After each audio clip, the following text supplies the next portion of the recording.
Every great Minecraft build starts long before the first block gets placed. There's this whole creative process that happens behind the scenes, figuring out the colors, the shapes, the textures, and the overall mood before it ever exists in game.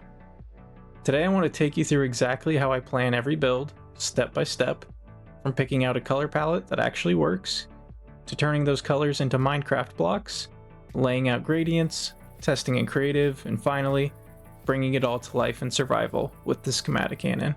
So sit down and relax, and let's dive into how a simple idea becomes a full finished build. Whenever I start a new build, I begin with color. Before I ever think about the shape or size, I go to Adobe Color. It's a site that helps me generate palettes based on mood, contrast, or theme.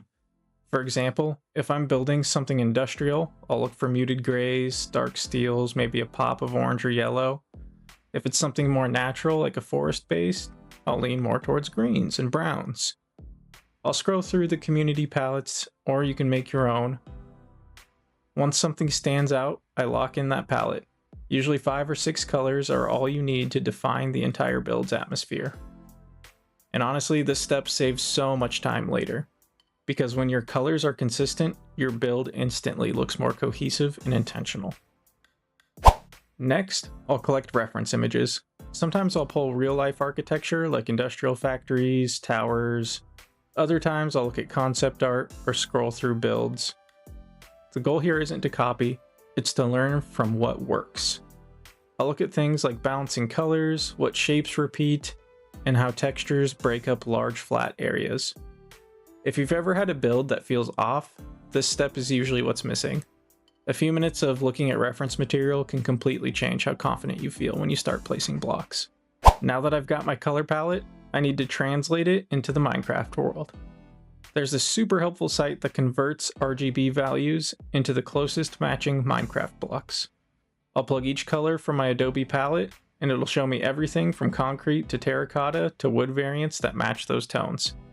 I'll write down a few versions of the palette and the blocks that I'll be using, and bring it with me into my creative world. Seeing how blocks interact under Minecraft's lighting can completely change your perception of what works. Once the blocks are chosen, it's time to start building. But I never jump straight into survival. I always plan the entire build in creative mode first. Here's how I structure that. First, I'll lay out the main blocks from darkest to lightest, creating a gradient wall. This helps me visualize smooth transitions when building large surfaces. Then I'll identify which blocks serve as accents. These are the bold colors or textures that draw attention to specific features, like door frames, supports, or trim. From there, I rough out the main structure. Nothing fancy at first, just basic shapes and proportions. Once I'm happy with the overall layout, I start refining details, adding depth, layering textures, and adjusting colors until everything feels balanced. Once the bones of the build are laid out and planned, you can easily build up the walls and the rest of the structure just by referring back to your color palette. Build up the walls, add the details or supports that you want as the accent colors, and you're on your way to bringing it all together. Now the most exciting part, making it real. Once the creative version is done, simply use the schematic cannon to copy the entire build. It's honestly one of the best tools for bridging creativity and practicality. Instead of trying to remember every detail, the cannon lets me bring over the full design, block for block, and build it exactly as planned. It still requires all the materials and effort, so it keeps the survival grind rewarding. Watching the structure slowly take shape in your main world is incredibly satisfying.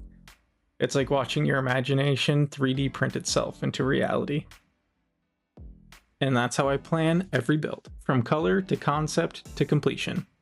It's a process that combines creativity, research, and a little bit of technical help to make sure every build feels cohesive and polished. If this gave you new ideas for your own projects, or you want to see this process applied in real time, stick around, because in the next episode we'll be taking this design from creative and fully printing it into our survival world. Thanks for watching, and as always, I'll see you in the next one.